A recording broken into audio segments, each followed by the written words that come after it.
Kristen Jacobson. Hey everyone, I'm Kristen, the anxiety therapist. I hope you're all staying safe and warm. It's a high of 4 degrees today in Chicago. A bunch of schools were closed and definitely trying to stay inside as much as possible today. So I hope nobody has frozen pipes or no heat or has lost power. We lost ours on Friday for about 3 hours. It's been a stressful time for a lot of people. And that actually brings me into our topic for today. I want to talk about stress and sort of two types of stress. One is toxic or more chronic stress, and then the other is called hormetic stress, which can actually be productive. We all have this natural stress response, right? That is part of what keeps us alive. When we face a perceived threat, there's this tiny region of our brain called the hypothalamus, and that sets off an alarm system in the body. So let's say you're going for a walk and you see a big dog barking at you, then that's going to possibly set off this alarm system, and your body's going to release a surge of hormones like adrenaline and cortisol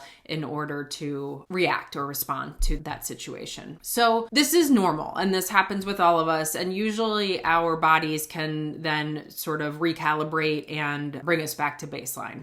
Right? But when our stress response is not self-limiting, that's when it becomes problematic, because when stressors are always present and we always feel like we're under attack or in that fight or flight reaction, and that's constantly turned on, this leads to this long-term activation of the stress response system and too much exposure to cortisol and other stress hormones that really disrupts just about all of our body's processes. So we can develop things like anxiety, depression, migraines, heart disease, heart attacks, sleep problems, problems with memory and focus, the list goes on. So this is toxic or chronic stress, and this is the one that really takes a toll on our physical, mental, and emotional health. But I also want to talk about something called hormetic stress, and this is basically the sweet spot of stress. So, we often see stress as being negative and contributing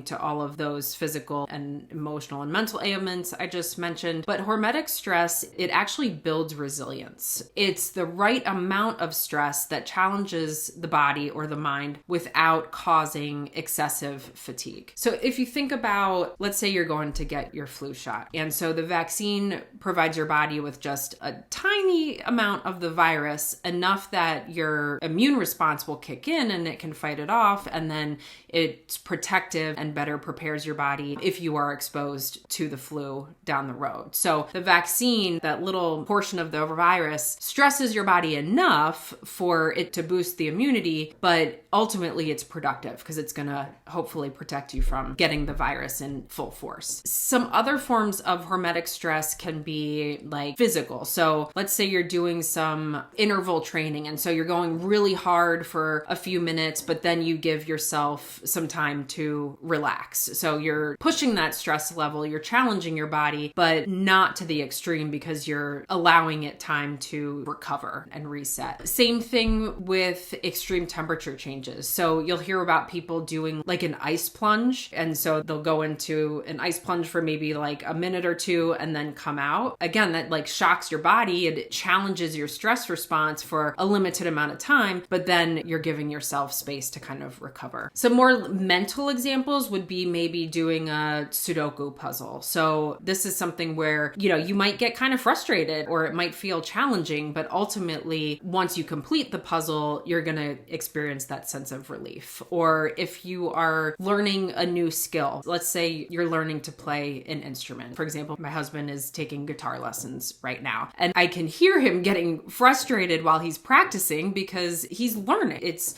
pushing him out of his comfort zone. But ultimately, once he masters a song and, knows how to play it and has practiced enough, it's this sense of accomplishment and this sense of relief. So what hormetic stress does is it really allows us to develop resilience and distress tolerance, which is so important because then when we have stressful experiences in the future, we're able to recover a lot more quickly. And that's both our nervous systems and sort of emotionally and mentally, but also also the actual cells and tissues in our bodies are able to be repaired more quickly. So this really sets us up for a longer lifespan, kind of more vitality throughout our lives. So I want you to just kind of reflect on your own experiences with stress. And one is just to be aware of where you hold that stress in your body. I think a lot of times we don't give ourselves the space to really pay attention to that. And I know for me, it's my shoulders and neck. I can tell when I've been very stressed for several days,